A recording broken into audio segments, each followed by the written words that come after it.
Assalamualaikum warahmatullahi wabarakatuh. Salam sejahtera bagi kita semua. Salam merdeka belajar, salam merdeka mengajar.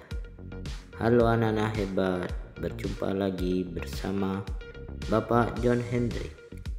Untuk video pembelajaran kali ini, kita akan belajar pendidikan jasmani, olahraga, dan kesehatan. Fase A kelas 2 semester 2 unit 8 cara menjaga kebersihan lingkungan. Aktivitas pembelajaran 1 cara menjaga kebersihan lingkungan rumah, kelas, sekolah, dan lain-lain. Dengan tujuan pembelajaran, peserta didik dapat menunjukkan kemampuan dalam mengategorikan dan mampu menerapkan konsep cara menjaga kebersihan lingkungan rumah, kelas, sekolah, dan lain-lain sesuai dengan pola perilaku hidup sehat. Baiklah anak-anak hebat, pada aktivitas pembelajaran 1 kita harus mengategorikan fakta, konsep, dan prosedur serta mampu menerapkan konsep cara menjaga kebersihan lingkungan rumah, kelas, sekolah, dan lain-lain. Kebersihan adalah keadaan bebas dari kotoran, termasuk diantaranya debu, sampah, dan bau. Dengan lingkungan yang sehat, kita tidak akan mudah terserang berbagai penyakit. Sedangkan kebersihan sekolah menjadi bagian faktor yang sangat penting dalam mempengaruhi proses pelaksanaan pembelajaran. Konsentrasi belajar akan terganggu jika ruang kelas kumuh dan kotor. Kebersihan dalam ruang kelas sangatlah penting. Selain untuk kenyamanan, juga berpengaruh terhadap kesehatan. Baiklah anak-anak hebat, berikut jenis-jenis peralatan kebersihan untuk sekolah yang perlu disiapkan, bahkan wajib ada di setiap kelas dan ruang kantor sekolah. Antara lain, yang pertama, tempat sampah. Tempat sampah menjadi salah satu daftar yang harus disiapkan agar setiap peserta didik dapat menjaga kebersihan lingkungan sekolah. Kegunaan tempat sampah adalah untuk memudahkan guru dan peserta didik dalam membuang sampah. Sampah dapat dipisahkan antara organik yang dapat didaur ulang di rumah dan anorganik tidak dapat didaur ulang sendiri di rumah. Yang kedua, sapu.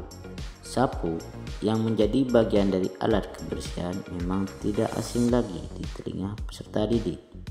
Kegunaan sapu untuk menyapu debu di bawah lantai. Tentunya ketua kelas menjadikan sapu sebagai daftar peralatan kebersihan yang harus dimiliki. Yang ketiga, alat pembersih lantai. Alat pembersih lantai tentu saja menjadi sebuah perkakas yang mesti disiapkan. Kegunaannya sebagai pelengkap agar lantai sekolah ataupun tempat kelas kita bersih, bebas dari setiap debu atau kotoran yang menempel membandel di lantai. Yang keempat, kemoceng. Kemoceng pastinya sangat diperlukan, terutama untuk membersihkan setiap debu yang menempel di atas meja dan kursi, baik bangku guru maupun peserta didik. Yang kelima, pengki. Pengki menjadi salah satu kebutuhan untuk membersihkan ruang kelas. Pengki akan sangat dibutuhkan ketika terdapat banyak sampah di dalam kelas, sehingga peserta didik tidak perlu memunguti setiap sampah yang ada.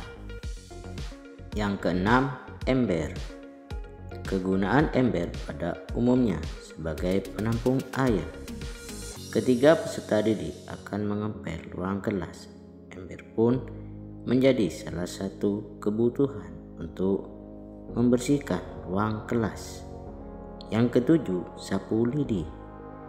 Kegunaan sapu lidi adalah untuk membersihkan lingkungan sekolah dari sampah, khususnya di bagian luar ruangan kelas.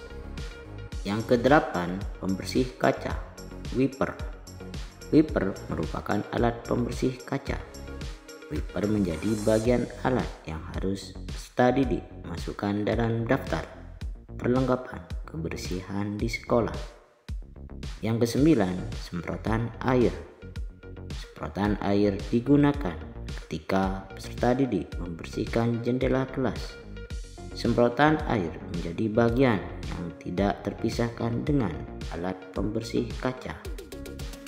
Dan yang terakhir, sikat.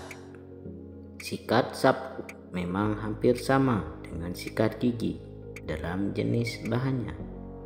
Ukuran, bentuk, dan fungsinya berbeda. Namun sikat sapu digunakan ketika membersihkan ruangan toilet atau kamar mandi WC di sekolah. Demikianlah video pembelajaran kali ini. Semoga bermanfaat. Bagi yang sudah subscribe dan like, saya ucapkan terima kasih. Assalamualaikum warahmatullahi wabarakatuh.